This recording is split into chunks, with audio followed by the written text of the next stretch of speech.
প্ৰদ্যুৎ বৰদলৈয়ে যথেষ্ট ত্যাগ কৰি বিজেপিত আহিছে। তেওঁ বিজেপিত কিবা এটা পাব অহা নাই। তেওঁ এজন প্ৰেজেন্ট এমপি আৰু এই এমপি জনে আমাৰ অনুগ্ৰহত হোৱা এমপি নহয়। তেওঁ নিজে এমপি হৈছিলে। 3.5 বছৰ তেওঁৰ কাৰ্যকাল বাকী আছে। মই নাভাবো বিজেপিয়ে তেওঁ কিবা এটা দিছে বুলি।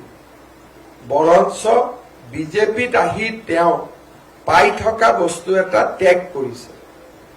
সেইকাৰণে আমাৰ কোনো কাৰ্যকৰ্তাই, আজি মই দিছপুৰৰ আমাৰ পাৰিষদসকলৰ লগতো বহিছো, খুব সুন্দৰভাৱে আমাৰ প্ৰতিগৰাকী কাৰ্যকৰ্তাই প্ৰদ্যুৎ বৰদলৈক সহযোগিতা কৰিব আৰু তাত মই কোনো ধৰণৰ শংকা আৰু সন্দেহ দেখা নাই। দিছপুৰৰ আটাইকেইজন কাউন্সিলৰ 4টা বজাত মোক ঘৰত লগ কৰিব আহিব আৰু তেওঁলোক যথেষ্ট হেপী যে দলৰ স্বাৰ্থত তেওঁলোকে কাম কৰিব পাৰে। কাৰণ প্ৰদ্যুৎ বৰদলৈক আমি দলৰ স্বাৰ্থত টিকট দিছো আৰু দলৰ হৈ তেওঁলোকে এটা দায়িত্বপূৰ্ণ কাম কৰিব পাৰিব।